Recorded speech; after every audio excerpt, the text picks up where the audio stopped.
Ladies and gentlemen, we are joining you from a top secret location. Not the same top secret location as last time.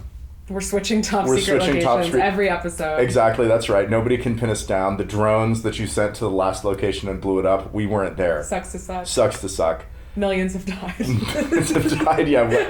North Oakland, just a Temescal area, just like on fire. But yeah, here we are, and I'm Casey Rodemore, joined as always by your second host. I'm host number 1, she's host number 2. But that's not a hierarchy thing. No. You know, it's just... This is every episode starts this way. Just some numbers, you know. We're still figuring out the dynamics. Yeah, so Casey Rodemore. 3 years in. And you guys can do 0 and 1. I feel like that's less hierarchical. I want 0 so bad. You would be 0. Your inscription 0. Okay, all right, okay. Anyways, joined by Aaron Redwing. And today we have a very special guest, Carl Dong. Hi, everyone. Carl Dong, welcome to the podcast. It's a real pleasure to have you. Thank you so much. We've known each other for like a long time, like years and years and years. That's right. I think this was right after I finished with Berkeley, was living in San Francisco and working at Blockstream and things like that. Oh, you worked at Blockstream? Yeah. I had no idea. Well, actually, for the last year of college, I was working for Blockstream. I think the entire time. Okay. And the second half of my senior year, I remember I said to myself, I was like, okay, what do I actually need to be on campus for? And it was basically nothing. It was basically the tests. So I literally, my last half a year, I moved out to San Francisco and Ubered back to Berkeley for the tests. Funny, because I was just like, I want to hang out with people in San Francisco and I want to work for Blockstream and all that stuff. Yeah. Anyway, yes. No, that's perfect, because actually the first thing that I wanted to get to is like, what was your journey to Bitcoin development? Like, how did you get interested in Bitcoin? How did you decide this is something I want to work on? Yeah, well, that's an incredibly long story, I suppose. Let's hear it. How should I say this? I think it was mostly, I first learned about Bitcoin when I was going to high school. This was in Connecticut. And I was sort of in a science research program with and one of our PIs, I guess, one of our mentors, he was like, hey, like check out this Slashdot thing. Oh, you got in on the Slashdot. No, well, I wish I did. I mean, he told me, and that was like impression number 1, let's say. And then after, and I, you kick yourself for not jumping on it straight away. Yep. But I remember it was my senior year, high school. I had broken my ankle, and so I had no sports to do. Which sport? What were the sports you were doing? I was doing crew and then running at certain times. And so you were a sporty fellow. I was not. I was definitely not. A Chad. You were a Chad. No, we were required. Chad, Carl Dong, Chad Jock confirmed. Please continue. We were required to do sports. So I just picked a few that would make sense. But I just remember being so bored, and I actually started mining Bitcoin in my dorm room. Oh, damn. And that was really fun.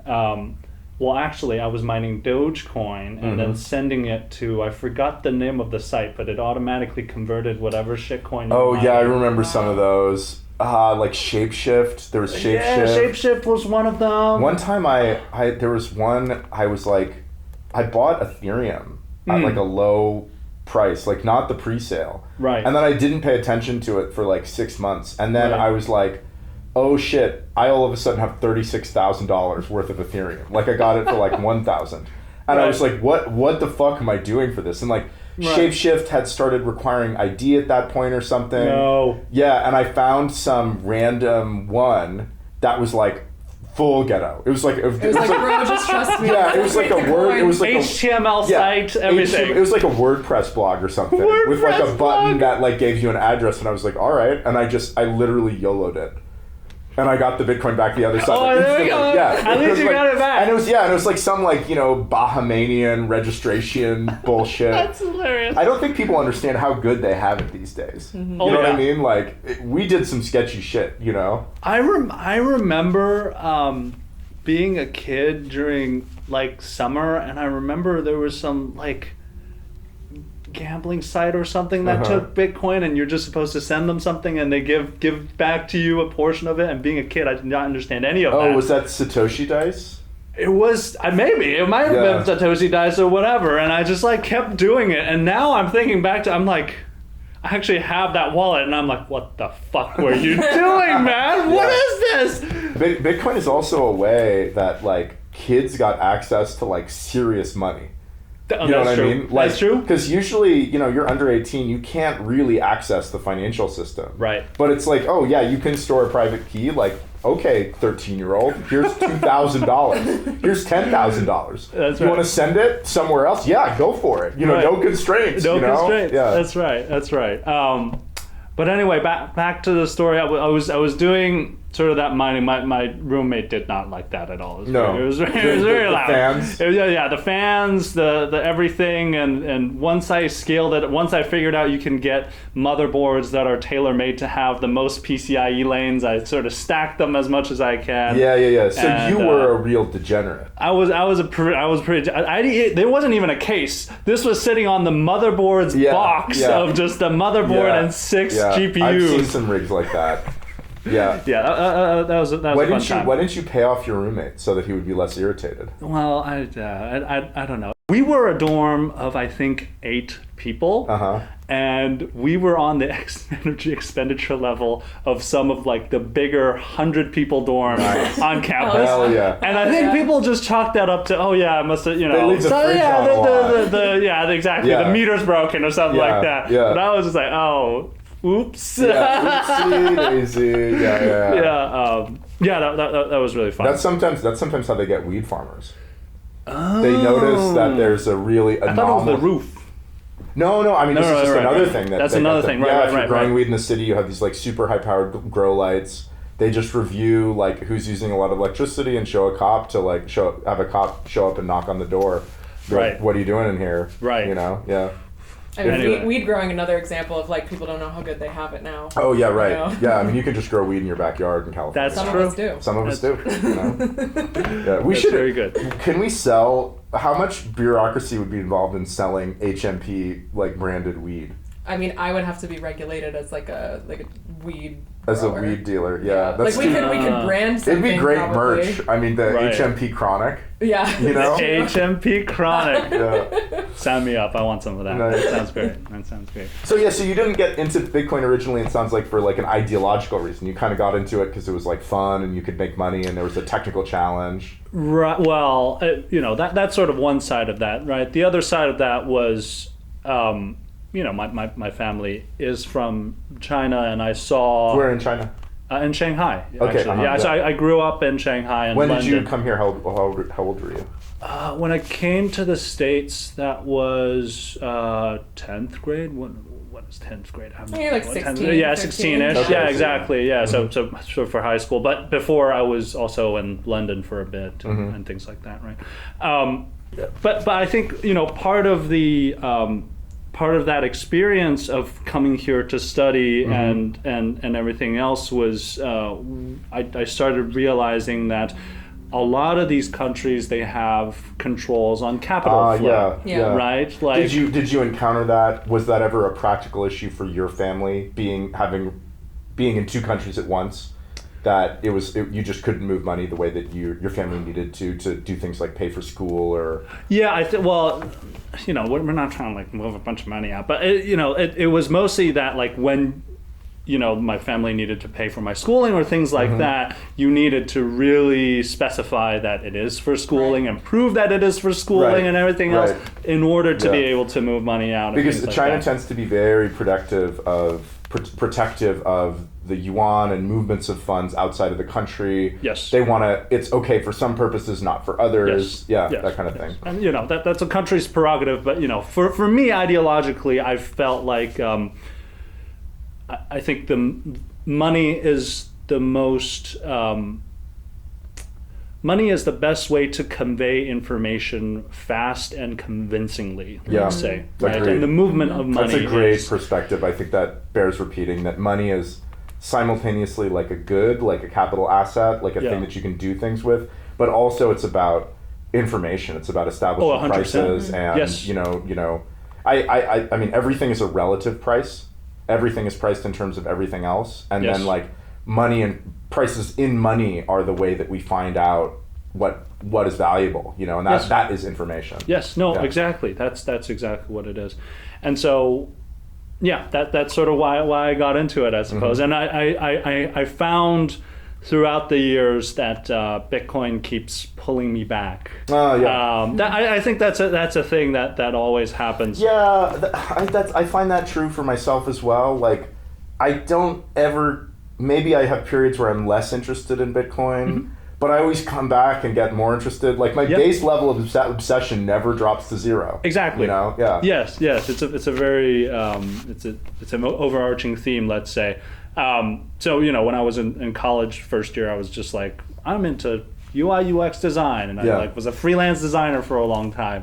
And then I started, and I was like, oh no, I want to kind of work on Bitcoin again. And so I joined Balaji's company 21. Yeah, and that was operating like out of Berkeley, or like a lot of people were in Berkeley at the time, or No. Oh, no, That was in San Francisco as well. I was I sort see. of just Ubering to the office and doing all of those things. And that was you know, mind opening, and that like you get into the community, you start meeting people who Right. are part of the community and things like that. And of course, you know, with the whole, I think, the UASF and the Bcash fork and the block size wars, let's say, was when I was fully like, okay, maybe I this is like so interesting, and so many things are happening in like a week's time span compared to the rest of the world that like I want to be in this. And so that's how I got to Blockstream and everywhere else. Yeah. That's cool. how I And got then, in. so one thing that I was saying earlier is that you are a Bitcoin developer who has tackled some things that I consider to be extremely hard problems. Oh, thank you. Oh yeah, no, absolutely. And not just, so I think there's a couple different kinds of really hard problems in Bitcoin that I tend to think of. Yeah. One class is the incredibly, let's call it like pure CS math demanding things. Yes. You know, like libsecp 256k. Yes. That is like super technically demanding, really like hard thought, has to go into every bit of the design. Yes. And then there are other things in Bitcoin that are demanding in a different way because they require huge amounts of code changes, code churn. Yep. One example of this, which I think you were not involved with so much, is the switch to CMake. Yep. That was, I mean, who knows how many PRs that took and how long that took and how much rebasing that took. And like, I don't know if I could do something like that. I think I would have just given up. And I will say, like, beyond even just the code changes, Yeah. getting the maintainers and the other The buy-in, the contributors politics, to get the buy-in. I mean, I don't mind. You know, we can dive into any one of those things, but I'm just sort of diving into this one now. I don't mind sort of the politics of it all that much, in that I feel like it is. It's sort of part of the job description, I feel like. Yeah. I think when I got into Bitcoin, it was already pretty clear that like this is important enough of a asset of a thing, of a phenomenon in the world, such that like you want to be somewhat conservative in the changes that you accept and things like that. And certainly, you know, throughout my years, I've seen, you know, even personal projects or personal efforts that you look back on a couple of years later and you're like, ooh, like maybe I shouldn't have done it this way, or like I wanted to, you know, revert that or do it in a different way. And so I totally understood all of that. And I actually think that takes a high degree of maturity to realize that, because I remember my first like foray into Bitcoin core development was with Chain Code Labs in around like 2014, 2015, somewhere around there. And I was very frustrated by a lot of the hard things about the job. I was very frustrated with the messy code base, with the writing everything in C++, with the politics, that you couldn't even have a good idea to do. It might be you can't do it because of politics. Like you can't get other people to get buy-in. It's too much reviewers. Sometimes some things you can't do because you can't get people to review it. And so that's why I kind of dropped out of core development for a lot of reasons. Right. A lot of those reasons kind of made me drop out. But you were like, no, this is what I signed up for, which I think takes a lot of maturity, honestly. Right, exactly. And you have to go into it clear-headed, let's say, about what you're working on. But yes, I'm happy to talk about any of the things. The things that I was thinking of that you did that are super hard are reproducible builds. Oh, yeah. And I don't remember what it was called at the time and what it's later, what the thing that's now referred to as libbitcoin kernel. That's right. That's right. Yes. Let's talk about reproducible builds. How the fuck did you think that you could possibly do that and then actually do that? You got to zoom out a bit for the audience. Okay. I think you got to give some. There's too much. so Bitcoin is software. That's so true, King. It's so true, King. Yeah, that's right. We really got to zoom out. So first you press a key on the keyboard. Yeah. So when a man loves a woman, and they have a child who's an autistic programmer, on GitHub, github.com/Bitcoin/Bitcoin, there's the Bitcoin Core source code. And you can read the source code and verify that it is correct, more or less. Mm-hmm. And, but then the source code gets, when you want to run it, you can't run the source code directly. You have to compile that source code into another form, which is a binary. And the binary is just inscrutable ones and zeros. It's not even assembly, it's machine code, with a lot of other weird ass shit in there, like linking stuff and data and whatever. And so you've got this process of going from source code to a binary, which is very hard to audit. And if users just want to download a binary, so you kind of have to provide a binary for them. The ideal is that they build from source.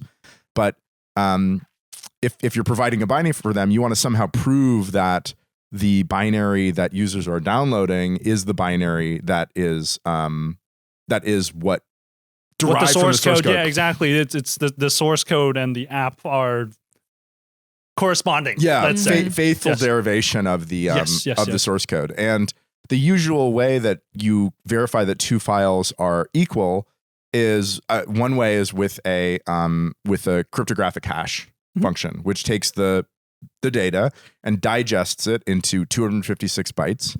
And then you can see, okay, when I digested this binary into 256 bytes, did somebody else who built it from source and take the binary and hash it and get this digest, do they have the same 256 bits? Yes, that's right. And the problem is that all of many things in this process of compiling from source code to a binary are super complicated. It's it's horrifically complicated and non-deterministic. You build it and then somehow bad juju gets in there. Yeah. Like the time of the day or the time of the day, exactly. The time of the day, yeah. Or the order that some files were compiled. The current file path. Yep. Or you get something from outside your environment, you're getting some system library in there, not the version that you think you're getting. And so people wind up building on different systems with different system libraries. And then they get the binary, and the binary, they get the digest, and the 256 bits are different. Exactly. Yeah. And so what you want is reproducible builds.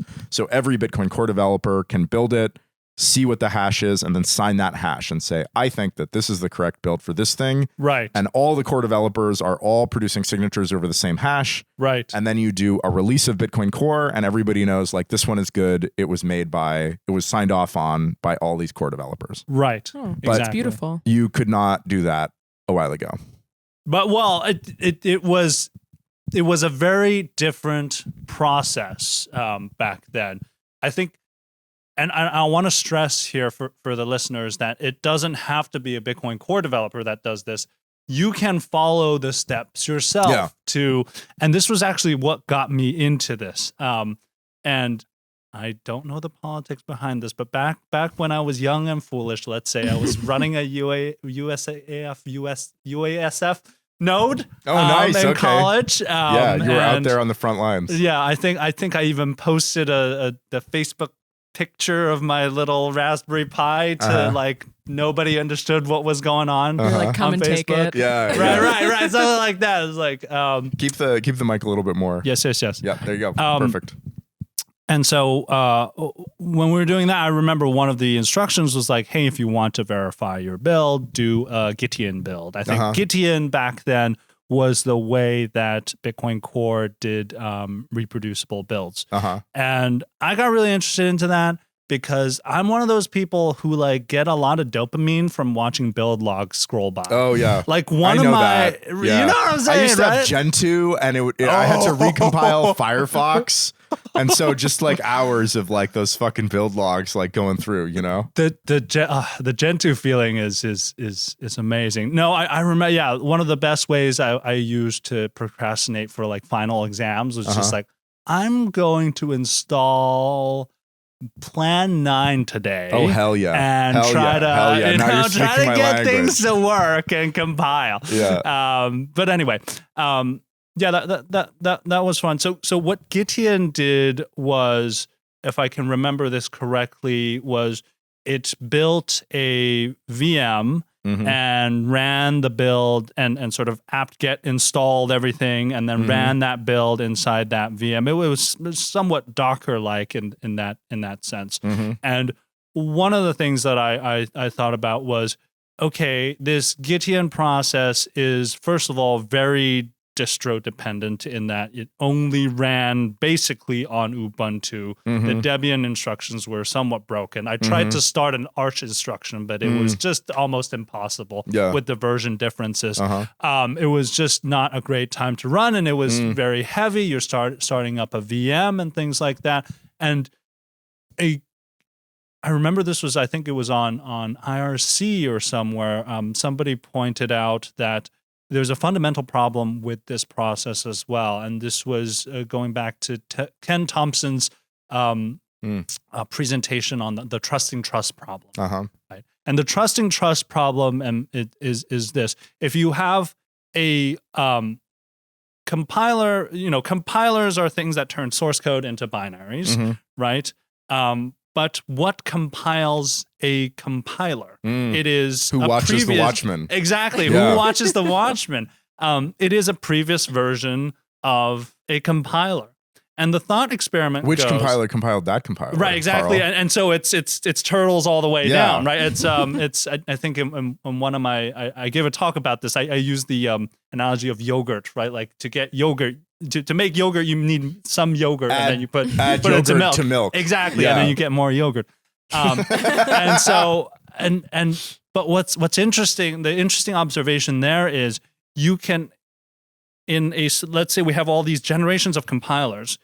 If you infect a compiler at a certain generation past, you can infect it in such a way such that future generations of compiler code could be completely benign, but that virus, let's say a malicious behavior, can be sort of propagated through this because nobody's going to read all the assembly and everything. You have malicious yogurt. Exactly, you have malicious yogurt to perfectly good milk, but produces more malicious yogurt. Right, and you have no idea. Nobody would ever have any idea unless they had looked through all of the.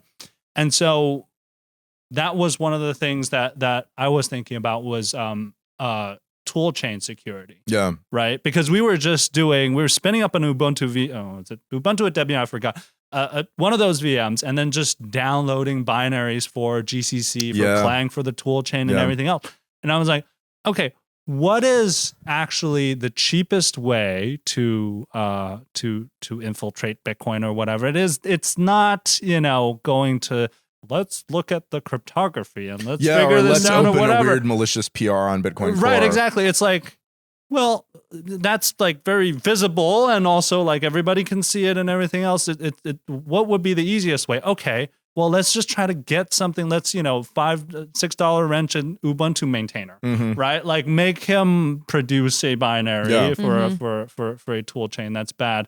And so that's sort of what led me down this path. I looked into diverse double compiling, which was David Wheeler's way of going about things. Diverse double compiling was the sense that you use two different compilers and you compile. You compile. It's been a while now. you basically compile the same source code. For example, if you have C source code, right, you can compile it with, let's say, tinycc and GCC and compile it into, let's say, the first version. They're obviously going to be different, right? But let's say what you're compiling is the Go compiler. Your Go compiler in C, use tinycc to compile a first version of that, use GCC to compile a first version of that, and then use that Go compiler to compile the next version of Go. And those two versions should be identical. Exactly identical, unless something was injected into supply into chain attack, which is much harder. Right. It's essentially the idea behind using two different hardware wallets in a multi-sig from two different companies. Right. The supply chain attack just gets much, much harder. Yes, exactly. And so that was one way, but it was, you know, very, very, very expensive to do and very hard to get compilers to agree on the same thing and things like that. Yep. But I stumbled upon the Geeks project, which was sort of an offshoot of the Nix project. Perhaps people know Nix. It's a functional package manager and things like that. And Gwix is kind of like the GPL scheme flavored version of Nix. Right. Well, it's a lot more than that as well. It's you know, it's written in Scheme, and back then it had a lot of features that were you know, better than Nix in certain ways, and certainly it was much better for this particular use case. The big focus was on reproducible builds. Right. They had a big focus on reproducible builds, and then just like this crazy shit where you start from like a hex assembler and then you assemble. Yeah. Yes. That's exactly what this is like building up like the world from like bits of sand. You're like, okay, first we take two bits of sand and we fuse them together, and then we can use primordial soup. Yeah. One does not merely primordial soup of software. Yes. Yeah. One does not merely go to the beach and build a chip out of sand. One builds some tools and better tools and better tools and better tools. Yeah. That was a quote from Sid Meier's Alpha Centauri, but please continue. Yeah, I won't do the accent because it's the Chinese guy. Maybe I'll do the accent. One does not go to the beach and build a data probe. Yeah, that's how it goes. That was not too bad. Yeah. Okay, I've only played Civilization. I need to play more Alpha Centauri is really good. Alpha Centauri. Okay, all right. Yeah. I got it. It's an old one, but it's a goodie. Okay. Yep. Right. Where were we? Right. Oh, yes. So they had a big focus on builds being bootstrappable. What it means to be bootstrappable is we can basically see the source code of every single piece of software that led up to your current piece of software, let's say. So that would be, let's say you're building Bitcoin. What is your, C++ compiler, GCC? What built that version of GCC? Maybe it's TCC. What built TCC? Maybe some subset of C. And it goes all the way down to what they call stage 0, which is this piece of hex assembler, which is just raw x86, instructions.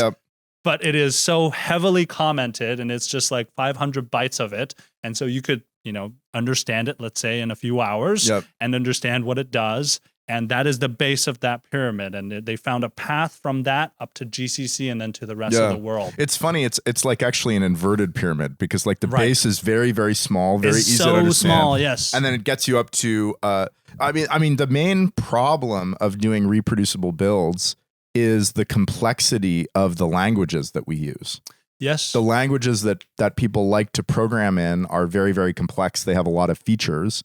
And so it's really hard to get from like x86 assembly to like a C++ compiler. Oh, yeah. Because then you'd have to write the C++ compiler in x86 assembly. And that would be like really hard to audit. Yeah. So basically it's a chain of going up from the base of this inverted pyramid of simpler languages to more complicated languages to more complicated languages. And I think there's like really 4 or 5 different languages. You go through a scheme, sort of like a hex compiler. Then you go into like a scheme. And I think there's a mutually recursive like scheme and C compiler. And then you get up to like, there's several steps. Right. In C, subset you're like, of C. Subset of C, a different subset, more stuff. And then finally you get to like a modern set of C that you write a C++ compiler in. Right. And then that bootstraps GCC. Yeah. And there's a lot of tailoring to it. Like, this compiler, it only supports the subset of C that GCC uses. Yes. And if there's a new version of GCC, you're like, oh, we have to add new features to our C++ compiler, and like, oh no, GCC is making more heavy use of templates, like we're fucking fucked, like that kind of thing. No, that's exactly the kind of thing that that goes on, and I think, you know, one thing to illustrate this even further was they had a blog post out. I think this was around the time when I was considering using them, about bootstrapping Rust. And that was one of the most painful ones for geeks because, well, for anybody else, to my knowledge, they are like the first ones who did it to bootstrap Rust, because Rust version 1.70 is compiled by Rust version 1.69, which is compiled by 1.68, and it's just turtles all the way down. Yeah, back to literally OCaml. Yeah, which is itself a very complicated language. Yes, exactly, which is itself a very complicated language. So I think back then the saving grace was random guy Mutaba on GitHub was like, I'm going to write a Rust compiler in C++. And he did do it, and it's still maintained to this day. And so that sort of is a straight shot, let's say, from GCC over to a Rust version, right? And then you compile up to the latest so one. you don't have to do the whole OCaml dance and then try to do all that. But yes, and Mutaba to this day is still bumping the version, like implementing the newest Rust features in his C++ so he can make the chain shorter. Yes, exactly. And apparently one of my friends asked him, hey, how do you decide, like, because he chooses like 1.34 and then 1.50. How do you decide which one you target? He's like, I don't know. It's just like if the number feels right. It's like, okay, all right. Yeah, once you get into deep tech, you get people like that who are like, I just go on instinct, you know, like I just meditate a little bit and then it feels right. Or the numerology. The numerology the of it all. numerology of it all. The numerology of it all. So then you were like, I'm going to do reproducible builds, and you spent like multiple years wrangling. Yes, wrangling all of everything, and I like getting the first build to work was, well, it was not easy because build system stuff, it's just so weird and wacky and full of cruft and, we did this because back in the day, a really odd system, Spark system did this very particular thing. And so we have to be compatible with it or things like that. It was, that was not fun, but getting the first build to work wasn't too difficult. It was the fact that this is a reproducible build system for all platforms. So this was, me on Linux cross-compiling GUI apps for Linux, Mac OS, Windows. Mac app package signing. I don't even want to talk about that. Right, exactly. Yeah, it's a hellscape. I'm still dealing with it to this day. It'll be the death of me. But cross-compilation and things like that, those were the real pain points. But once we got it to work, once we got everything through, it was good. I mean, we've been using it for Bitcoin releases since then. Yeah, and must be a good feeling. It's a great feeling because now you can be on any Linux distro, basically, install Geeks, and then run the Bitcoin build. And That's it sick. just runs in the background. Yep. I just remember like trying to do Gitium builds, and it was always like a, how will it break this time experience? Which is not, I mean, that was a great pioneering work that was done. And the Tor project even, refer to Gitian as sort of their inspiration for reproducible builds and whatever. But there's now a new ticket on Tor to do somewhat bootstrappable builds like Bitcoin Core does. And so then you also did libbitcoin kernel, or there's two different names. No, what was the situation? Right. There was only for people listening, the goal was to extract sort of the core from Bitcoin. Yes. So you could do an alternative node implementation. Yes. You could do all sorts of different things. No, 100%. It was only libbitcoin kernel, or at least libbitcoin kernel is the name that I came up with. Before that, the main effort was libbitcoin consensus. Right. Yeah, that's what I was thinking. Yeah. So that was sort of the former effort to and that do kind a of similar fizzled thing. out. Yeah, I think it fizzled out because it was too ambitious and unambitious, let's say, at the same time, in that it was trying to sort of start from scratch a subset of what Bitcoin is and what consensus is and things like that. It lived inside instead the of Bitcoin tracing repo. the seams of the existing code base. Exactly. Yeah. So for me, I was like, okay, given sort of the sensitive nature of the code base and wanting to make sure that we don't I feel like it is the biggest nightmare to any maintainer to be like, oh, we're doing this refactor thing and it introduced a consensus bug. Yeah. How could you ever justify that to your users? It's just irresponsible, really. Yeah.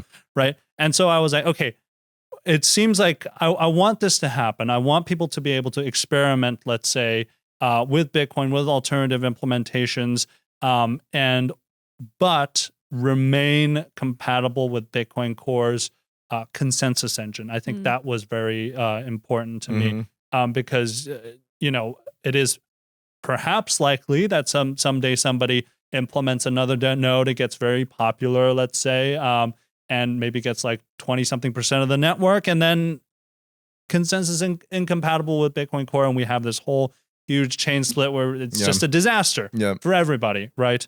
And well, another thing was also, I'm someone who likes, personally, technical solutions to social problems. And the social problem that I was seeing was everybody wanted a different thing out of Bitcoin Core. And people wanted to just sort of jam this thing here and jam this thing here. And it was all under the same maintainership. And, it was sort of just adding burden to the maintainers. And the maintainers are rightly saying, we don't have the time or resources to ensure that this is well maintained. So you can't get us to sign off on code that on these things, right? And so I was like, okay, how could we... It didn't seem like a inherent conflict that we could have more features and that Bitcoin Core should be very secure and well maintained. I felt like, okay, what can we do to make sure that people can still experiment, but we maintain the integrity of Bitcoin Core? I was like, okay, so how about we offer users and developers a way to use Bitcoin Core's consensus and everything else, but customize all the other parts that are not that critical to the integrity of the protocol, and that was the thought behind it. Sorry, I rambled. No, that was really interesting. That's terrific. Yeah. And so, but you decided to tone down your involvement with Core, maybe starting a few years ago, because you got interested. Did you do that because you were interested in Obscura, your current VPN venture? Yeah, well, there was inklings of that. Let's say. No, I mean, I was, and also I had, found someone who would be so good at doing, lit Bitcoin kernel that I was like, okay, this makes. Who is that person? That person is the charlatan. The charlatan. The charlatan, exactly. He's now taking over the project and doing a better job than I could have ever done, I think. It's important to find an heir. Yeah, you need an heir. I don't know if he's I don't think he's an heir or apprentice. He's much better than me at everything that is being done. Well, that's what a king would hope for their heir. You know what I mean? That brings the kingdom even more abundance. More abundance. That's right. More abundance. Exactly. No, yeah, and I was looking around, and this sort of goes back to my childhood a little bit. I remember I was in primary school in London and got used to all the Googles and the Facebook and the whatevers. And then I went back to Shanghai, the international school. You had to, I'm trying to write a book report. You can't go to Wikipedia. There's just nothing. And I just remember building my own back then with what very little technical knowledge I had, using the commercial options for VPNs and things like that. And it really wasn't working. And it was very interesting. And that's how sort of I became a networking nerd. And even throughout, my Bitcoin days, I was always like, I was thinking about how the networking layer is working and everything else. And I just remember every time I went back to visit family, I would try to sort of deal with the Great Firewall again and see what the latest advances are. And the times that I've been in China, I've actually been shocked at how hard it is to work around, like that the sophistication of the protocols has not like gotten there. Like, yeah, it's like I was there, I don't remember, I think in 2010, 2011, that kind of. Right. And like, I remember one time I connected to Facebook and just the internet stopped for 5 minutes. And then I had a VPN, but clearly there's some sort of traffic analysis was happening. And so even though I was behind a VPN, things would get weird sometimes. Yeah. And it's really funny because here's an observation that I've had sort of throughout the years watching sort of the VPN market and sort of the Great Firewall and everything. It's very funny because these developers and cryptographers sort of in first world countries where they're not actually dealing with this problem, they always come up with, what is the most efficient way to transport, these packets? What is the most cryptographically perfect way such that there is no leak of even a single byte of metadata or whatever, right? Whereas the Great Firewall sees that and it's like, that is too perfectly encrypted. Drop that entire red flag. Yeah. So it's really funny. Oh seeing yeah, it's the like, battle. Is this a stochastically random stream of bytes? Right. If so, nuke it. Right, exactly. Or like, does this look like HTTP or HTTPS? Like nuke it. What are you even doing, right? Yeah. So that's very funny. But I think around that time when I was winding down some of my Bitcoin Core work, I was looking into VPNs. It had grown into this industry, let's say, this behemoth that is sponsoring every single podcast and YouTuber out there. It's interesting. There is like a crazy sponsorship culture in VPN. Yeah. Like every video I listen to, maybe we should get Obscura to sponsor the podcast. That's right. Hey, there we go. First sponsor. Exactly. Of the podcast. Yeah, we take it. That'd be a great sponsor. Yeah. I just, to me, the sponsorships annoyed me a little bit, and because I think they were operating on a premise that was false to someone who really understood how networking worked and how these security models worked, right? And also there was just a lot of like FUD and, just trying to scare people in these. Sure. And I'm just like, that's not really intellectually honest. But maybe that's just sounds like crypto, Sounds God. There's lots of yeah. Sometimes it's that, but it do be that way. It do be that way. It do be that way. It do be that way sometimes. But that's neither here or there. It was really when I looked into iCloud Private Relay, and this was I think I was having drinks with Matt Corallo, and he was like, hey, like, I've always been like, I want to start a VPN business. Those are like the thing that I've been sort of building up to my whole life almost. And he was like, hey, you should look at Apple iCloud Relay. I really did not expect like privacy tech to come out of Apple that is really good. It actually does a lot of the time because Apple has a different. It's not that Apple is like more privacy conscious. I would say they're just differently privacy conscious. They have They have different privacy goals. They're not like Google where their whole business is just putting all your data in the cloud and everything talking to each other. They want to sell you devices. Yes. They want to sell you operating systems. So they're much more likely to be like, we're interested in privacy that is like on device, that kind of like local privacy. Yeah. So you get a lot, I think you do get a lot of really interesting stuff out of Apple. No, 100%. Well, I think I was expecting the normal kind of fully homomorphic encryption, but like nothing is really actually practical kind of thing from these companies. Sure. But I read the paper and I thought it was ingenious in that I think the fundamental, the original sin, let's say, of VPN companies is that, prior to VPNs, you were just giving all of your metadata to your ISP, let's say, and, perhaps getting sued because of it.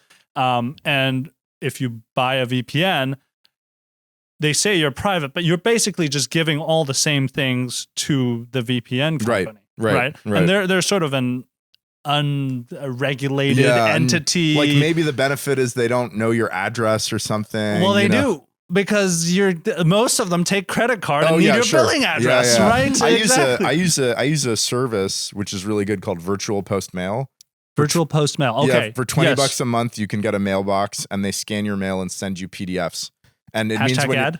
What's that? Yeah, I'm totally. I'm happy to show these people because I've been using it for years, and it means that I don't actually leak my address when if it doesn't get shipped to me, it goes to this other. They see this other address. I've actually looked into that, but I've found that sometimes the address needs to be. Like they can detect when it's like a PO box or a virtual address or whatever. Maybe virtual post mail does better. Yeah, it's different. There's different categories of addresses. There is detection of PO boxes. Right. This one seems to be mostly fine. I think it's I use it. We visited. Oh, you visited? It's in Los Angeles. So we went there. LA, yeah. We were like, let's go. It was at night. Like they were like fully closed. We just took pictures outside the front door. Like that's the nexus where all my mail goes through. That's where all. Okay, all right. I mean, maybe I need to check that out. Yeah. I need to check that out. But yeah, no, I agree. You're impaled on the horns of a dilemma. Either you give your metadata to your ISP or you give it to your VPN provider, and neither is particularly great.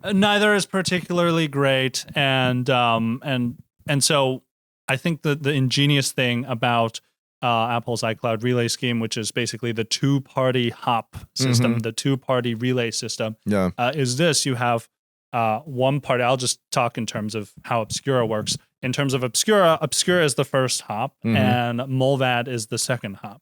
So Obscura, we know that, we know who you are in terms of that you have paid and everything else. And, you're obviously... if you pay with Lightning, Right, exactly. If you pay with Lightning, very good privacy. Very good privacy. I don't think people talk enough about how if you are paying for something with Lightning, the payer has great privacy. Oh, yeah. 100%. Like, for us, when you sign up, we don't want your email. You press a button and we generate a random number. Yeah. And so with Lightning, that's what how it God really intended is, it to be. I think that's how God intended. I think it was one of those things where I took inspiration from Mulvad for this. It was just sort of like thinking along the lines of like, what is the least amount of information I need to serve this user? Yeah. Right? Totally. I need like a handle for them, and I need to know that they have paid. That's basically it. Yeah. And that's what it is. So you generate a number, you can pay with Lightning. But basically, we're the first hop, and we know who you are to a certain extent in that, maybe you're connecting from your home IP, things like that. But we have no idea where you're going. We have no idea if you're going to google.com or anything. That is all encrypted. Because there's a second encrypted hop. Yeah, exactly. There's a second to be clear, hop. Everything is encrypted to you, and then everything is also encrypted to Mulvad. Yes. The difference is that Mulvad decrypts it and sends the decrypted data to the broader internet. That's exactly it. And it's probably encrypted HTTPS. Yes. But there's still metadata that you can see. 100%. What can you see if you see the HTTPS like stream and like DNS lookups and stuff like that? What does somebody see when they're looking at that? For HTTPS in particular, it is the host name, right? Yeah. I could see that you're going to vip.pornhub.com. Oh no! Right? Oh no! I could see. I need to go home and make some. He's been seeing I need to delete some logs. Or like I don't know, like wikifeed.com or like WikiLeaks. I mean, one time I got a one of those notices in the mail. That you like pirated something. Oh no! Like a I got one of those when I was a kid. Yeah, but then it was like dear, Comcast customer, you have pirated Blacks on Blondes Volume 3. Like, you're gonna go to jail soon. And I was like, oh my god. And but thank God I wasn't like living with my parents. Right. Right. That I was would have living been with bad. my parents, but it was like the new Nicki Minaj album. Yeah, like there I was you like, go. I need this, and I don't want to pay for it. The two genders of piracy right here. The two genders. It was so much better when it was just LimeWire. I never got a notice for LimeWire. Yeah. Anyway. What were we saying? Right. So we have the two hops. If people are familiar with Tor, you can think of it as just like two hops in Tor. Let's say, right? And obviously more hops is like better. Yeah. But the two hops is like so good because it's like there's diminishing returns for each additional hop. Yes. You know what I mean? And it means real practical upside is you have to subpoena these like two entities. Yes. At the same time, these two separate legal entities. Yeah. Well, you have to not only have to subpoena them, you have to like try to trace and sort of tie all the information together. Two entities that are also pretty allergic about collecting logs and collecting personal information. Right, exactly. Yeah. Well, you can't squeeze blood from a turnip, as they say. You can't squeeze. You can't do it. Wow, it's visceral. No, exactly. Well, and the other thing is, people talk about. I think a lot of the security drama and theater that VPN companies have been putting out are a little bit, let's say, overstated. Let's say. But as I was saying, even with HTTPS, you're leaking all of your host names and things like that. And not only are you doing that, if you're on a public Wi-Fi, for your listeners, so Wi-Fi without a lock, let's say, everybody can see that. It's not just like the owner of the coffee shop or whatever. I could pull up Wireshark, put it in monitoring mode, and see everybody's whatever anybody's visiting. So yes. So that's sort of the scheme that we have. Us as the first hop, know who you are, doesn't know where you're going. Yeah. Molvat as the second hop has no idea who you are, but just sort of serves you up the internet. Yep. And so no single party can sort of de-anonymize you and things like that. And I think this is so, because I went through so many iterations of how do I build an actually private VPN, because privacy is kind of in the name of a VPN. Yeah. This was so simple and performant by the time that I had sort of implemented a prototype of it, that I was like, okay, this is too good of a thing to let go. I think this was sort of one of the biggest insight of how we can improve privacy. Yeah. I really like it because it's also like people get obsessed with these like crazy theoretical constructions, like we're gonna homomorphically encode the internet somehow, and like everybody's going to use eCache for everything. And it's like, everybody's going to use crazy 6-hop like Tor networks that's like slow as fuck. And it's like, hey, maybe people pay a few bucks a month for like one extra hop, and that gets them like a lot of practical privacy. Like it's a good. Exactly. I'm a creature of comfort sometimes, and I want to just be able to stream my 4K HDR 60 FPS video through my VPN and also take my Zoom calls or whatever. Right. I mean, that's actually one of the biggest things is like, every single FaceTime, I saw this the other day and tested it myself. If you accept a FaceTime call, the other person's IP address. Yeah. Like the other person knows your IP address, and they don't even need to go into any router thing. It's just on their iPhone that they could see that. Anyway, so that was a big part of that. And we want to be really practical, and I use it for all my video calls now. The other part of it came from sort of my experience dealing with the Great Firewall. And I think that's quite interesting, because it's not just sort of, Chinese citizens who are living in China who are dealing with the Great Firewall or things like that. It is also, this is tech that Cisco has invented, and that is being deployed all across the world at your local coffee shop, at your local airport, things like that. And so this is why sometimes at your local airport, you'll be like, let me try to connect to, I don't know, X VPN, let's say, and it'll just spin for 30 seconds and it just won't connect, because these are tech that are like blocking VPNs from being connected, doing deep packet inspection, things like that.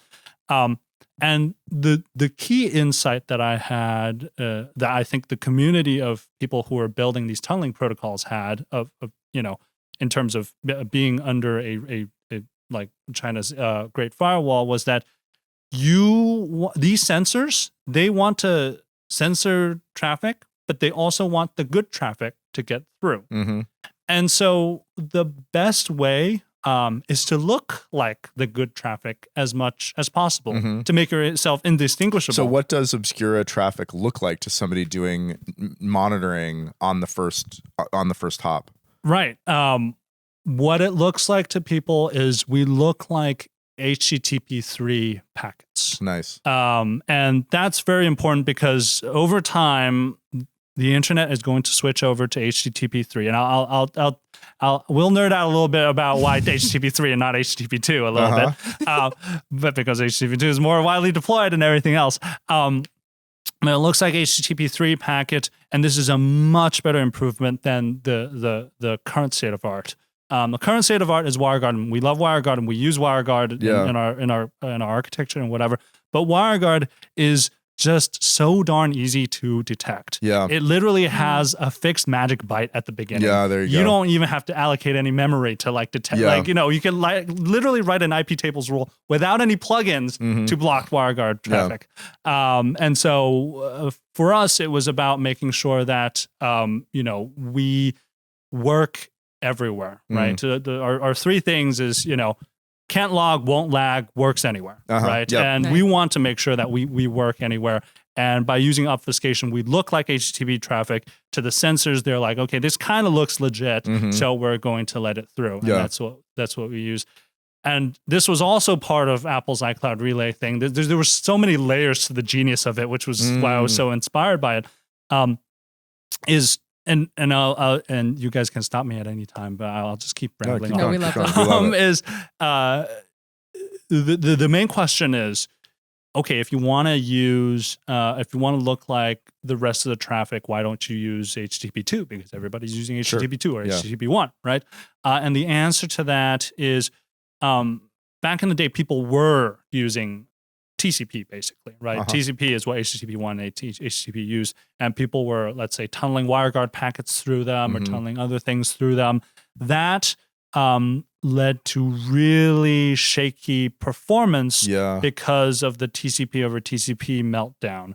Because what you're essentially doing... So like head of line blocking? Yes, exactly. Head of line blocking. Yeah, that's exactly you drop a packet and then you have multiple TCP streams. Yes. Because you're a VPN, you want to proxy multiple streams from the entire system. Well, your underlying is a stream. But also you're as a VPN, you are routing all the different streams on the computer through this one connection. Yes. And so you have all of these physical streams that you're multiplexing over one TCP stream. Yes. And then if you drop a packet, it means all of the streams are getting blocked. Yes. Until you catch up and detect it and all that stuff. Right. Right. Exactly. And it was a big problem for performance. Big problem for someone who's like, I don't know, I'm kind of a performance snob. I'm like, if I detect like a little bit of lag, I'm like, what's happening? We have, supercomputers at our fingertips. Yeah, I mean, honestly, I've always heard through my career this sort of like, oh, you don't need to worry about performance.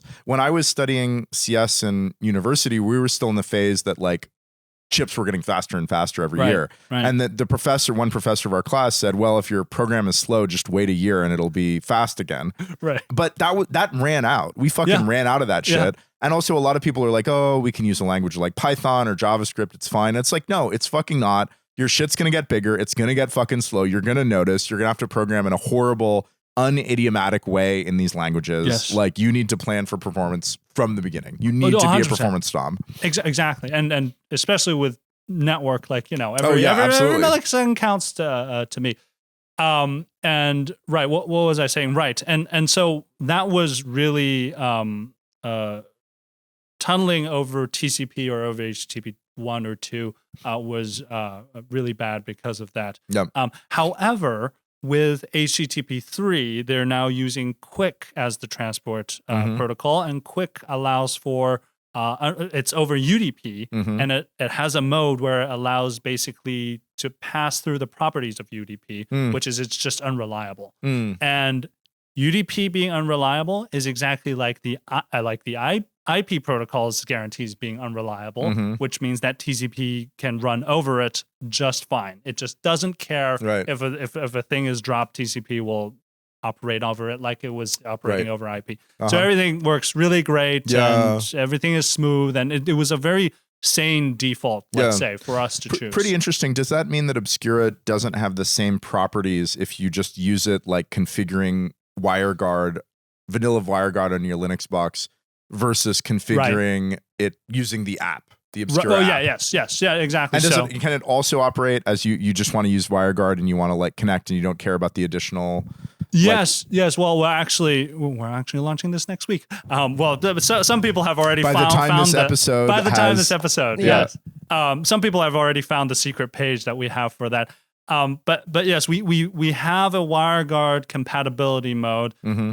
mostly because all of our engineers are sort of Linux and Android users, and they wanted to use this at least before we had the full app out. But we have a WireGuard compatibility mode that doesn't use Quick for it. It's basically WireGuard into Obscura, WireGuard to and is WireGuard Molvad UDP or TCP? UDP. Yes. Okay, good. Yeah. Okay, so it makes sense. It just doesn't have the obfuscation. Exactly. But it's okay if you're using it with your home ISP and your home ISP isn't blocking anything. Right. They know you're using a VPN, but like, who cares? Yeah, exactly. That's cool. Exactly. Yeah, actually, my one thing that I want out of Obscura is I have a Unify router, and so I want to do the plug and play. Yes. Whatever. There's like some sort of like quick setup where you just paste a string or you scan a QR code or something. I want to do that with Obscura. I will test that because I also have a Unify router. Nice. Yes. Hell yeah. Yes. That's mostly what's special about Obscura, I guess. Yeah. No, that's awesome. I mean, like, we love the good chills. You know what I mean? Oh yeah, and what a winding journey. Yeah, I just winding enjoyed journey, listening to two show. friends catch up. You know what I mean? Right. Yeah. It's cute. Well, it's also like it's one thing I like about not being sponsored is that when we do shill, it's very like genuine. Yeah, it's genuine. Like, I'll talk about Obscura, like whatever, like, because it's a cool project, like. And I just like it. I like it's like lightning. I also do like Molvad. I like their general approach of not taking too much information and just taking your money. I think and Obscura also has that same feel, you know? Yes, of course. Exactly. I was really inspired by the all of the ways that Molvad do everything, right? I think that the way that they generated the account numbers and everything else, I think they were the ones who sort of pioneered that. And the way that they hopped on, I think one of the biggest surprises for me was I remember Jason Donenfeld coming out with the WireGuard protocol, and then it was like silence for a while, and then I was like, I was reading, I was like, okay, this is like perfect. This is like exactly what we want out of a VPN pro. Everything else is just like OpenVPN. Like, you look into the configuration and what's possible. I'm like, this is just so many CVEs waiting to happen. It's too extensible almost. And of course, you know, Molvad was one of the first people to adopt it. Molvad was one of the first people to take Bitcoin and everything else.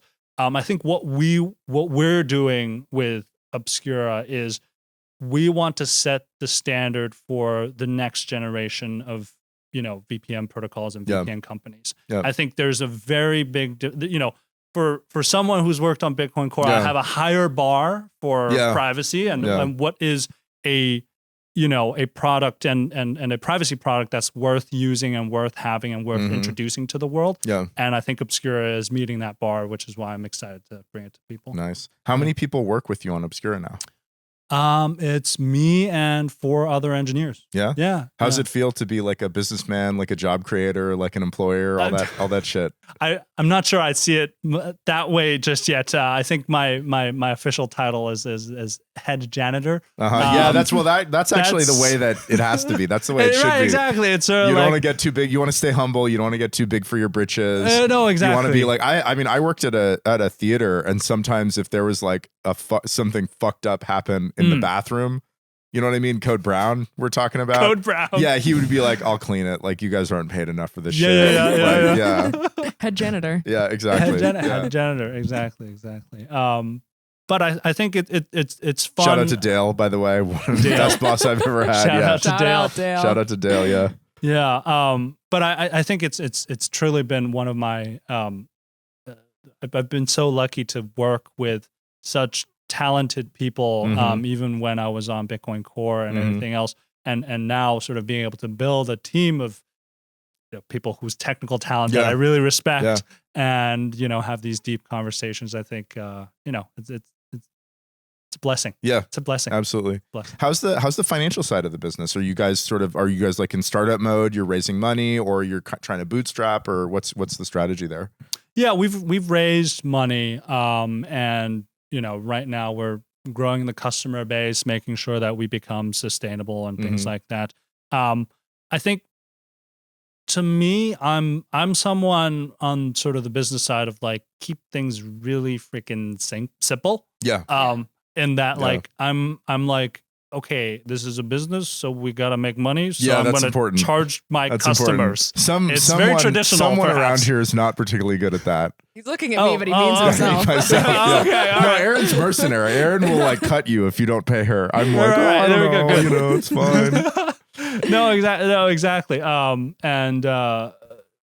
know, I feel like it's weird vibes, especially with companies that process your data when they like, here's a free trial. I'm like, how are you offering me that? Yeah, like, totally. How are you covering that? Yeah, I do this a lot when I'm searching for like an app. I'm asking ChatGPT, like, what's the best app for this? And it's like, do you want free or paid? And I'm like, I want paid. Right. Like, I don't want some free, weird, like I have to figure out what they're... bargain. Yeah, what's your business model here? Like, exactly, like, why are you giving me this, you know? To us, it's very clear. Like, you give us money, we give you value. That's it. Yep. Yeah. Very simple. That's the capitalist way. Yeah, I have a question that's maybe like a synthesis of some of the themes that I've heard, which is, you know, you talked about liking technical solutions to social problems. Mm-hmm. And I feel like that's what you're talking about with like the Great Firewall and developing technology. Yeah. It's also what Bitcoin is, right? Bitcoin is like this technology that then fixes all these social problems. 100%. But I feel like the state of core right now is kind of like social problems around a technology. Do you know what I mean? There's kind of not like a technical solution to maybe some of the political issues around Bitcoin Core. And I'm curious, you know, I think I ask also because I feel like our viewers are very tapped into like that drama, and they're like, oh, what side should I take? And like, oh yeah, like we're definitely going to get this or this. And there's like a lot of propaganda in politics in a lot of ways. And I'm just wondering, like, looking at Bitcoin Core as like a former contributor, like, do you have thoughts or advice or like wisdom about the situation? I'm not sure that I do, because I'm honestly just way too busy to be sort of in the drama and everything else. Yeah, op return. What do you think? You know, right, exactly. Op return. I'm not what even do I necessarily think? asking like what's your opinion on the specific drama. It's more that, you know, it's like an inversion of the problem that you're like. It's an inversion, right? It's an inversion of the problem. I would say that a lot of times. What I like to do when I was sort of pitching my project, let's say, and it is really go to sort of all of the stakeholders and make sure that everybody understands fully, because a lot of the times it's just that people are not understanding each other fully, of what the goals are, and if, you know, sort of their own personal pet concerns sometimes, but sometimes pet concerns turn out later to not be pet concerns, are fully addressed. I'm guessing you are sort of getting at somewhat stagnation, let's say, or what is sort of the... I guess the way that I kind of view it as like an outsider is it seems like a lot of technical people who think that they're having a technical debate, but they're really having like a political or social debate. And it's a lot of ideology. It's a lot of politics. It's a lot of feelings. It's a lot of feelings. Yeah, it's a lot of feelings. It's a lot of you're associated with this person and I don't trust that person. And you know, I think it's like, it just made me think when you were talking about like just a technical solution to a social problem, just I feel like when you get really deep into Bitcoin Core, or like kind of what Bitcoin Core is struggling with right now, is that like there almost is no technical solution to the social problem, or it's like a social problem around a technical solution. Yeah, it's kind of like this, it's kind of like you have a problem and then you have you have a social problem and then you have a technical solution, and then that technical solution becomes popular, entrenched, and then all of a sudden you now have social problems related to the technical solution. Right. Being entrenched. I see what you're saying. I have no idea. You're like, this is why I'm not doing it anymore. No. I'm sure if I were, you know, more involved, there would be, you know, something that I could come up with. But I would have no idea unless I took a hard look at it. You're like, good luck. GLHF. Use Obscura to connect to the internet when you shitpost on the GitHub issues. That's right. Yeah. That's exactly what it is. Yeah. That's exactly what it is. Yeah. I mean, really, maybe we'll solve it here on How Many Podcasts. I think so. That's right. We're getting close. I mean, I think people just like, I think the most important thing is like, you need to touch grass. Like you need to, and also like, you need to have something going on that's not just your Bitcoin bullshit. You know, one thing that I'm really happy about, I'm very happy to see Core start moderating. They have in the past not moderated, and I think out of fear of being perceived as authoritarian. Right. But it's a workplace, and if your workplace fucking sucks, you're not going to work on it. 100%. Yeah. And I mean, oh my God, the filter boys are just so dumb. They're just so dumb. It doesn't matter. Like it doesn't. See, now you're doing the. I mean, you're right. I'll do it. You're right. But I mean, it's just like they're just not going to accomplish their stated goals. Like they're just having feelings on the internet, and they're convinced that they're not having feelings on the internet. They're convinced that they're advancing the state of the discourse or whatever when they're just like being mad, and other people are being mad. And I'm shocked at how ignorant some people's takes are. People who I think are smart, and then they just had the dumbest shit comes out of their mouth. Yeah. Well, people are free to disagree, let's say. Totally. But I think one of the things is, you're not free to disagree based on facts that are unfounded or no facts, let's say. Yeah, right. And so that's one thing. But I think things will get better, hopefully. You're just optimistic. Yeah. I have questions about Chinese numerology. Chinese numerology. Okay, I don't even know if I know the answer to these things. Well, so this is I got to grill you on it. So okay, I under ordinal theory, the made up bullshit that I created. Each Satoshi has a number. The consensual hallucination. Consensual. It's consensual hallucination. The filter boys would say it's a non-consensual hallucination. That's true. I mean, all of this is a hallucination. That's right. That's so true. Yeah, go off. So okay, they all have numbers, all the sats. Starting from 0 to 2.1 quadrillion, I think it is. Okay. The sats. Yes, that makes sense. Yeah.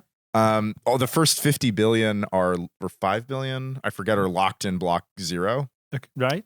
But anyways, lots of numbers are out there. And block 9 is actually the first block word that's been spent and it's in circulation. Yeah. Those are very special sats. Those are special. Block 9. Yeah. Block those 9 sats are from January 9th, 2009. Yeah, those sats trade at a premium. You can get them. They're around. You can get blocks of block 9 sats. That's great. Yeah. So one thing that I've noticed over the years is that Chinese and Asian people in general, they love numerology. Yeah. They love numerology. Oh, yeah. And it's much deeper. The eights. Yeah, and definitely not the 4s. Yes. And it goes much deeper than like Western numerology, I would say. I mean, like what? Does it? Okay. Yeah, I mean, what do we have? Like 13 is unlucky. Yeah, we have like angel numbers. Yeah, if like you 333, 111. If you see any repeated digits, how many, like how does... But it only goes up to 9. It's like 3 digits repeated is like kind of the... If you see 2 digits repeated, is it not... It's not good enough. Not good enough? Not good and what enough. about 4 digits? I think more digits is good. More digits. But it's all the same. It's all the same message. More digits I'll tell you is why. good. More digits is stronger. Yeah. More but digits this is the stronger. Western angel number thing. Yeah. Okay. I didn't even know about angel numbers, honestly. I mean, so I'm not. This show is big on angel numbers. I'll tell you why it is the case. Why is the case? It's sort of there's more numerology in Chinese and things like that, right? I'll give sort of an example to illustrate this.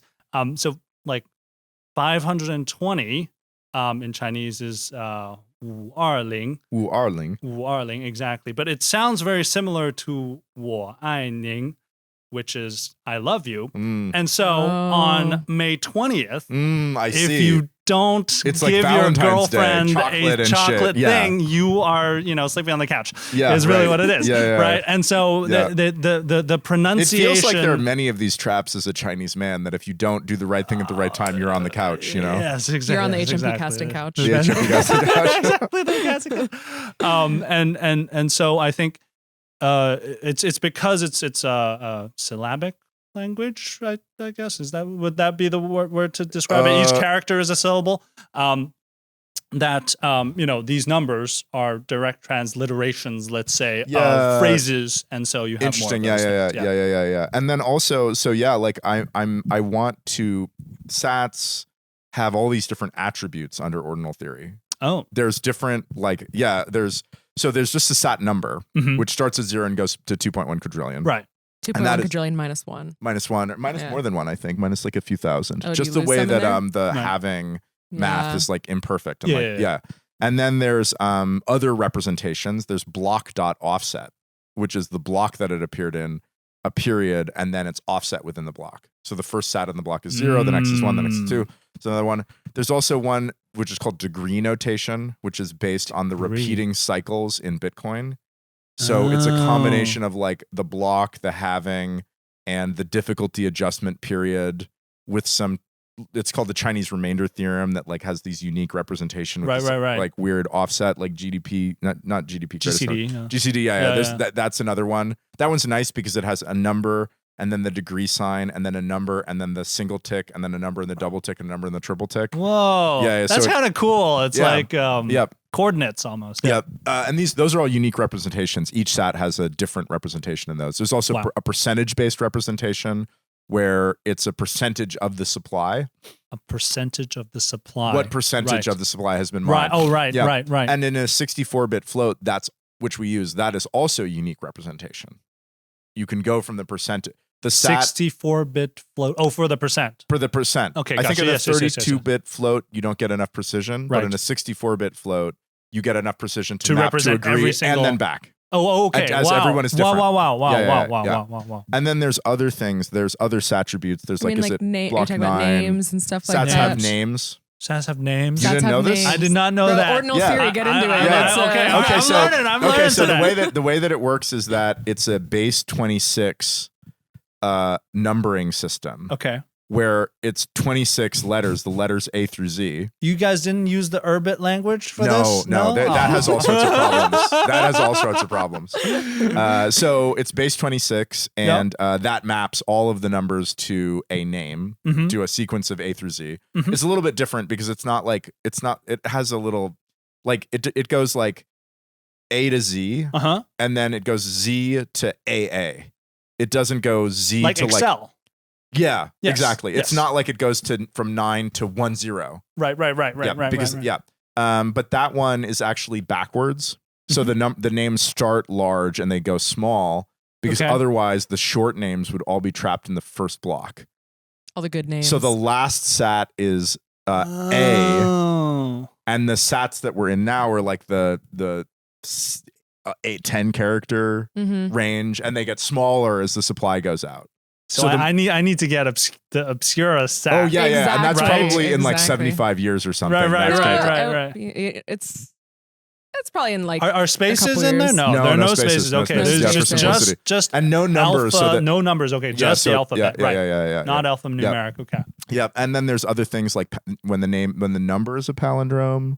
Yeah, there's lots of. So I mean, there's some that you came up with, and then there's lots of like cultural ones. Like Block 9 Sats was not like something you came up with, was it? I was aware of it. I don't know if we added the sattribute to. I don't. Yeah, I feel like that one was more community driven because I think the Block 9 Sats, there's a lot of them, right? Like it was like a huge supply, so they're really interesting, but they're like, there's quite a bit of them. Yeah, so I think part of it was that the sat hunters were able to get those. There are early. sat hunters that pan for sats. Sat hunters. Yeah, they'll withdraw from an exchange, they'll separate out the rare sats and withdraw. And then go back and forth over and over and over again. Yeah.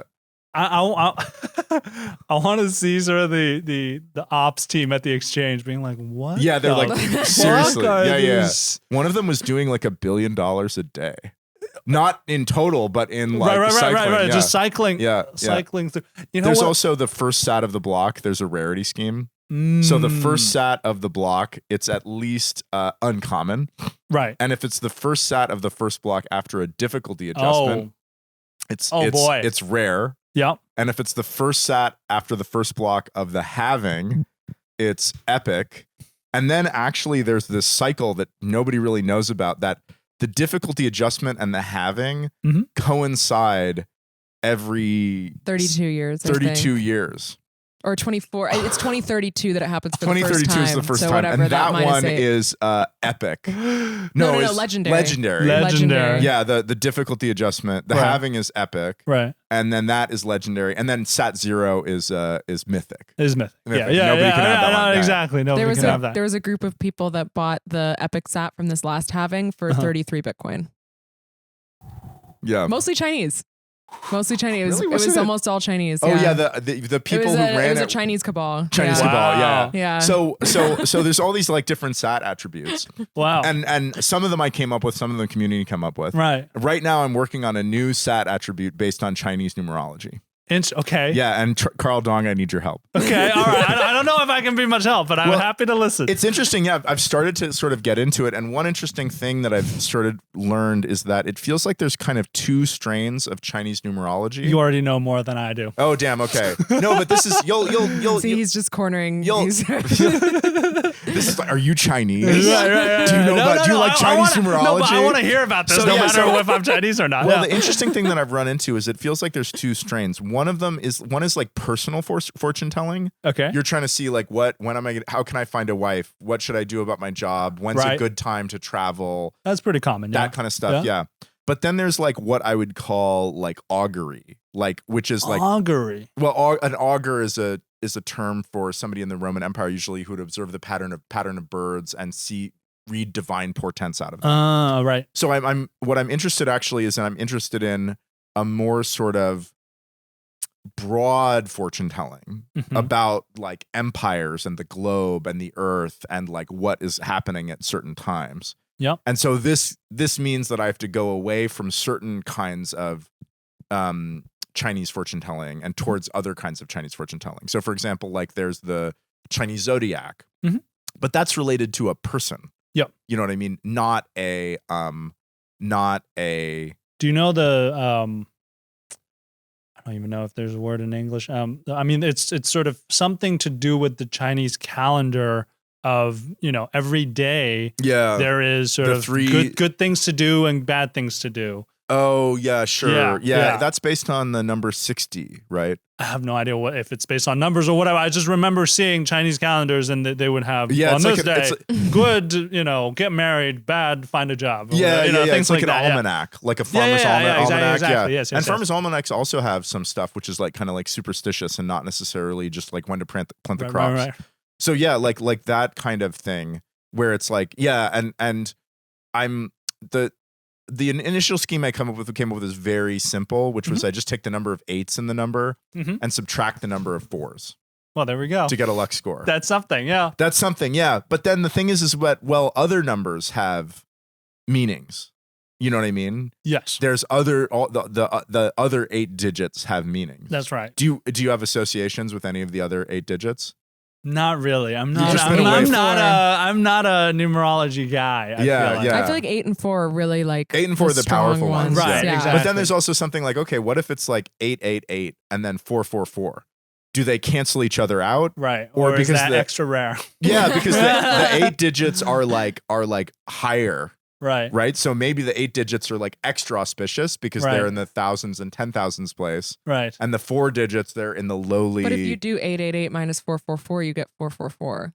That is true. You know what I mean? That's true. Yeah. So, but basically what I've been figuring out is like it's a fucking rabbit hole. Yeah. And there's like the Chinese horoscope. Yes. Which is not even the Chinese zodiac, which is not even the only way to do astrology in Chinese. There's like a system of like 3 repeating 60 counts, like sexagesimal is the name, is the Roman name for it, or the Latin name, where it's like the year, the day, the blah, and they like go through these cycles. Do you know the I Ching?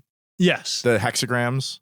Yeah. I mean, like trigrams, it's sort of just, I feel like the I Ching is sort of just mythic. It's like supposed to be like binary. Nobody understands what it's saying. Oh, interesting. Yeah. I had a cat when I was young named Wu Wang, which is one of the trigrams. Wow. Innocence and the unexpected. Because like I was raised in the Bay Area with like woo-woo spirituality. I see. Okay. Yeah. My woo-woo spirituality mom who's really into like getting Chinese fortune telling books. Wow. Okay. Yeah. Well, there we go. But yeah, so now I'm trying to figure out the different strains and which one is most appropriate. Or maybe I just do all of them. I'm just like, I just go crazy. Let the market decide. Have like a dozen different I think Chinese you need to talk attributes. to like a Chinese fortune teller.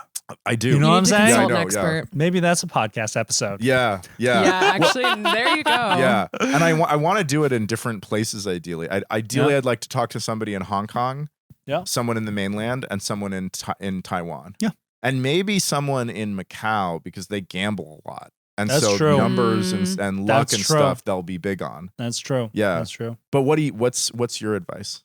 I have no as a real Chinese person. As a real Chinese, I would say just talk to a fortune teller and they'll tell you wild things. Do you have any favorites of Chinese spirituality or Chinese fortune telling? Are you like fully just a materialist guy? I'm mostly a materialist guy. You don't have a favorite though, or something you think is fun, even if you don't believe in it? I think it's useful to think in terms of the fact that maybe you would get reincarnated, let's say. Okay. And I think, there's one of my grandmas is Buddhist, and you take a look at that, and by the way, there's what you're talking about in terms of like Chinese spiritualism and all those things. That comes, I think, if I get my history right, from a tradition of sort of Taoism. That's right. Yeah, a lot of it. Yeah, and it's sort of somewhat unrelated to the teachings of Taoism, because the teachings of Taoism are mostly like, it's almost stoic to a certain degree in terms of like how it approaches the world. But like that tradition formed all these, let's say, superstitions around these things for let's say, people who really didn't understand the teachings or couldn't put the teachings into practical use. And then came, Buddhism as sort of a new arrival in from China. India. So, from India, exactly. And so China is this the spiritual world in China is this very interesting amalgamation. Well, that's of the two. One of the things that I would notice when I've been to Chinese places is that there's a bunch of temples that often merge different traditions. Exactly. You know what I mean? Yes. And it's like from an American point of view, it'd be like if you had a combined synagogue and church. Right. And you'd be like, what? Like when you have one of combination Pizza Hut. Yeah, exactly. That's what I was going to say. That is Exactly. the American Yeah. Yes. I don't know if this is sort of off topic, but there is no off topic. There is no off topic. There's no That's off good. topic, clearly. So one of the sort of great works of Chinese literature, Journey to the West. Yeah. We did that cosplay. Really? Okay. We did a Journey to the West cosplay episode. Okay, Yeah. all right. We take care of the Chinese DJ. Yeah, Wow, we really do. that's very We'll I was show you the monkey. pictures She was after. some hot chick Snake from something? Snake. The snake chick. Yes. Yeah. We'll show you the pictures. Snake chick's hot. We made a really good TikTok. Actually, I'll show you the TikTok. Okay, all right. Yeah. I really want to see that. That sounds hilarious. But you know sort of how that inspired like Goku and all those things. And things like, interesting. That makes sense. Exactly, That makes a lot of sense. Yeah. Yes, exactly. It's the exact. I mean, they call him Wukong, which is literally the name of that monkey. But that tale was basically a tale of mixing those two big religions together because they were going to, get the Buddhist scripture, but along the way, the 81 monsters they fought through their journey were all Taoist in nature, and all the goddesses and gods that helped them were Taoist. Interesting. So that's part of history, I suppose. Yeah. So, but I think good answer from you that it's useful to think about the idea that you might be reincarnated. Mm-hmm. It may not be true, but it's useful. Yes, exactly. I mean, you want to leave the world a better place. Get your karma right. Get your karma right. Mm-hmm. Exactly. Yeah. Casey, I feel like you need to like understand on like a deep visceral level like why 4 is bad and 8 is good. I've started reading a lot of Wikipedia. Yeah. I'm getting into this stuff. Because that's what I liked about astrology. Is there anything deeper than the fact that 4 sounds like death and 8 sounds like make money? It's all really complicated. Oh, okay. I'm learning that there's at least 12 or more identifiable different traditions of folklore that have different ideas of numerology. The number 60 appears a lot. Then there's the trigrams, and then there's hexagrams. 60 makes sense Why? to me. I feel like 60 is the number that I can hold in my head that has the most factors that are interesting. It's like 1, 2, 3, 4, 5, 6 are all, and then you have 12 and 10 and 60 makes sense. Yeah. Maybe you are a real Chinese person. Maybe. I mean, a lot of people have adopted the 60, right? Our clock is That's a 60. true. That's true. Some of the South American civilizations did 60 too. Yeah. But no, I think you're right. Is that my goal with the project is to match the intuition of people who grew up with this tradition. That they should look at a number and see the luck score and be like, yeah, that makes sense. I can see why. And so I want to make it as simple or as complicated as needed to capture that, which is hard. Sounds like you need to business expense a trip to China. Yeah. Yep. That's what I'm That's probably going to definitely do. true. I mean, I'm already planning it. The next Kai Cenat, Absolutely. I Show Speed. Yep. I'm sorry. I mix them up. Yeah, that's right. Yes. Yeah. I mean, we could do a fun trip through China. Excursion. Yeah, we really could. We could And bring record a Alfredo lot. to bring Alfredo, film record. the whole thing. Yeah, absolutely. Yeah, I mean, honestly, I think like the ideal is like with esoteric studies is you get fascinated with something, you try to understand how it works, then you learn some universal truth about humans, or like the soul as a Totally. result. You know, so I feel like that's really the spiritual quest for you right now. Oh yeah, absolutely. Yeah, and I want to see why these traditions differ and how they differ, and also when they came to be ascended and how people integrate them into their normal day-to-day lives, and also how do people feel about them. Taoism is interesting. Taoism is like widely regarded as the hardest or the most complicated.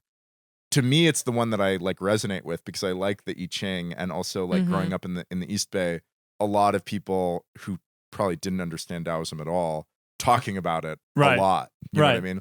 And Buddhism is a bit silent on these things. Right. You know, Buddhism, I think mostly it's the Tibetans that get into really weird stuff with Buddhism. I mean, the Indians too, but like these like many, many different very specific levels of ascension above and below humanity. Right. You know, like these gods that live for like tens and tens and tens of millions of aeons, and they're not perfect. They're just on this upper plane where their concerns are like totally different from our concerns. Yes. And then like down and down and down to the level of like the hungry ghosts that are like these like distended bellies. Hungry ghosts. Yeah, hungry ghosts, these distended bellies, and they like are all want and all attachment. Right. Yeah.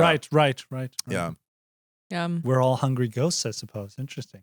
I think we're not. We're strive actually not to we're be. above the We hungry strive We're ghosts. above the hungry ghost. Okay, Yeah. all right. Okay. Yeah, but you got to do right in this life. Otherwise, you could, Yeah. you know, You're right. descend and go to hungry ghost level. That's right. Yeah. Well, I support your journey. You know, Yeah, I mean, you're just I've gotta, doing Bitcoin I've got to astrology, get and I up. love to see I've got to it. get on par with you. I You know. And I know, also, you're like, getting there. I want to add more weird sat attributes, like because I feel like the degens always want me to add some like. I have like a love-hate relationship with the degens because the degens always want me to add like just extractive bullshit. Like, oh, can you make it so that you can inflate the quantity of a rune, you know, later? Rune is the fungible token protocol the fungible token protocol that I created. So they're like, I want to issue a rune with 10,000 units, but later I want the option to add more units. And I'm like, no, like that's bad. Like issue all the units you ever want to issue ahead of time, right? And then keep them in reserve. And they're like, oh, we don't like that. We have all these reasons. The real reason, is they don't want the real supply to show up when people go to the runes page. You know what I mean? And same with inscriptions. They want to add some complicated bullshit. A lot of the time, they don't understand the maintenance burden of these features. Right? Like this shit is complicated at this point. Like like inscriptions. I mean, this is all on chain. It's all on chain, yeah. So and I also have I do not envy that. Yeah, and it's also I mean, in some ways it's like a shitcoin project because sort of by definition anything that's like a token is a shitcoin. But I have a very non-shitcoin mentality. Like for example, I can't change sat attributes because I view it as a form of confiscation. Right. In a very like low level. Like if I have a cute little emoji that appears on a sat when you go to ordinals.com/sat and then the number, I view making that emoji not there as a form of confiscation that I can't like do. So I like have the degens on one side and then I have my own like values and the people around me values. So you're example, like Satoshi of the Ords or something? Yeah, I mean, so yeah. And yeah, Jesus going into the temple of the money changers or something. You know, he was Jewish too, you know, it's the whole thing. Yeah. But like so for example, like if I do this Lux score thing, I can never change it. Right. So you gotta get it right. Because people will be panning for sats based on that. They'll inscribe on sats based on that. And then You never wanna I can't ruin that. Yeah, I can't make their lucky sat unlucky because I changed the rules. So I do need to do You it. really got to do your homework. Heavy as the head that wears the yeah, exactly. Heavy is the head that wears the sword of Damocles or however that goes. Right. Yeah. The crown, yes. But yeah, maybe I'll start with a simple one. Maybe I'll just do the Chinese astrology, like the one that everybody agrees on, like the animals. That's pretty good. We have like 120 years of like supply. Yeah. But it does mean that all the sats, like a whole year of sats will have the same sign. Why not do Western astrology? Oh, I meant do both. All right. And do both. Yeah. Something for everyone. Yeah, something for everyone. East, West, reunited. Yeah. Well, and then you get both of them. You get the, like. Wait, does this need to be on chain, or do you just sort of declare? I just declare. You just declare? Yeah, no, it's an HTML template. You know what I mean? It's an HTML template, and then it's in the main. Ord is the reference implementation, and then an instance of Ord is deployed to ordinals.com. And I've certainly had things that like don't catch on, that nobody cares about, but some things like do catch on, and people wind up caring about them. Okay, so you modify an HTML template, to just be like, insert this element if lock, whatever condition. Yeah, exactly. Whatever. Yeah, I call them charms. Because it's like a charm bracelet a little bit. Yeah, and so charms all have a different emoji. Yes. But then there's these other attributes that are like names or whatever. And people will get to feel a certain way about that. Like, for example, like nobody really uses degree notation. No. And degree notation is one of the ones that I'm most proud of because has this very complicated, like it's actually the cycle, which is this 6 having like recurring pattern. And then there's these 2 numbers, which is like something mod the difficulty adjustment. And the 2 numbers like coincide and like wrap around. And then the last one is the offset within the block. Right. And the percent, nobody uses the percentage. Nobody. Yeah. And that one's, I understand that. That one's kind of tricky. And then there's community created SAT attributes that I don't think are good enough to add to the reference client. Like somebody was like, oh, what about the last SAT of the block? And I'm like, I don't really care about that. We have the first SAT of the block. Like that's just kind of derivative. Right. But there is a market for those because some people really. Yeah. Because somebody's like the SAT exchanges, like, yeah, they want to support every category in the sun. They're not worried about dilution like I am. This is nuts that there are people who pour effort into all of this. And like they make money, They make money. They make money. Economy. Yeah. And I really hope I can come up with something that's appealing to, because I actually think that these things are like, if you have like the Chinese community, like the Chinese, like in China, the Chinese diaspora everywhere, like so many people who are like Chinese or adjacent or whatever.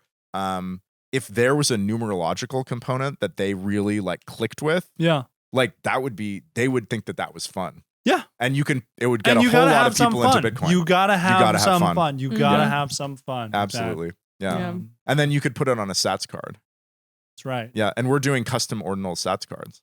Custom ordinal. How would that work? Well, you just tap it and it goes to ordinals.com. Shows the inscription. And it shows what's on it. Okay, right. Exactly. It shows the outputs. Yeah. Okay. It doesn't transfer it, hopefully. No. Because that wouldn't make much sense. Fraud. No. It's but fraud. I can give you an inscription, right? Like I can say, and here's similarly, my art. a little a SAT, like an auspicious SAT with a lot of 8s can certainly fit on a Sats card in a little red envelope.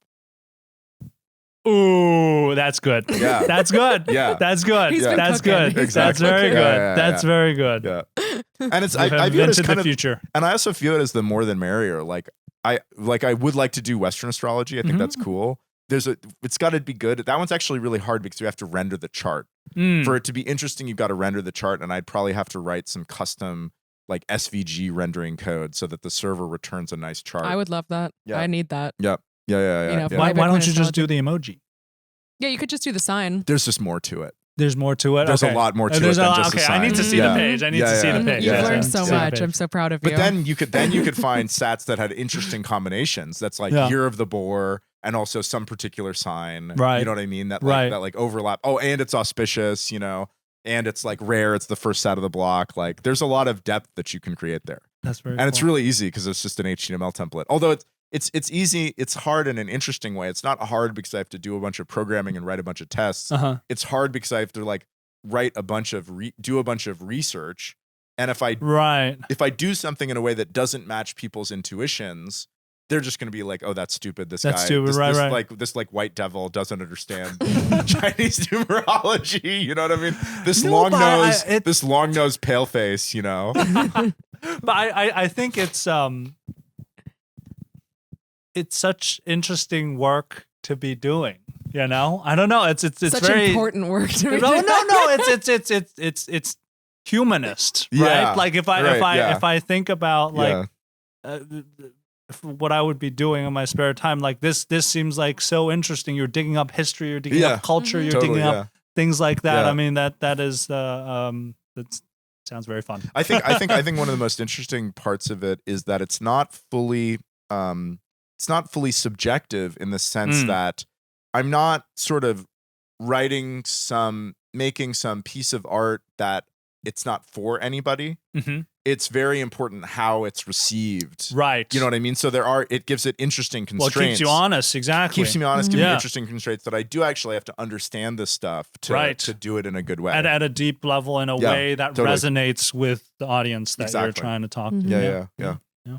There's a bunch of feng shui experts in the Bay Area. Oh, really? Yeah, but I don't know if I trust white people to do this. I just got to say, like, I don't know if I trust. You have to do like an Anthony Bourdain style, like tour of the Chinese diaspora. Exactly. To figure this out. And they're gonna be like, oh yeah, who helped you with the feng shui? And I'm gonna be like, oh, feng shui master Bob Hopkins. Like that doesn't fucking sound good. I will tell you, when you do go on your trip to China, like, you know, a fortune teller or feng shui guy from the south is going to tell you completely different things from a feng shui. You know, it's a big country with a lot of cultures. Yeah, that's just what it is. Yeah. But good. A life's work, you know. A life's work. For sure. Yeah, I'm looking forward to it. Yeah. No, I like it, obviously, you know. Yeah, this is Aaron. I mean, you should watch our spirituality iceberg episode, which is just now like I have to, digging through Aaron's spirituality iceberg. And Aaron's fun with it because she knows a lot of shit and she gets very wacky with it, and but also very like scientific in a way, which is a lot of fun. Yeah, I'm an investigator. I like to bear witness, you know. Yeah. What does bear witness mean? Bear witness is like it's like I think it's a legal term, right? Like you have to bear witness to something. I mean, it basically means like in this context. It just means you want to go and you want to see. Yeah, you want to right. Yes. And be like, okay. Yeah, and not it's getting secondhand, but really like right. And also, it's the idea that that's important. It is important. Like going somewhere it is important. And seeing it. Yes, exactly. Yeah. Well, we can release Carl, I suppose, from our hold, forcing him to listen to our numerology and astrology. Yeah, should we wrap it up? Probably, yeah. I think we're at, let's see.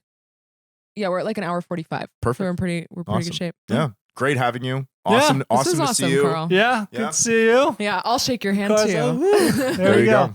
So yeah, what do we have anything to shill at the end of that? Obscura VPN. Yes, please. Go to Obscura VPN. What's the website? Just go to obscura.net, and Obscura is spelled OBSCURA.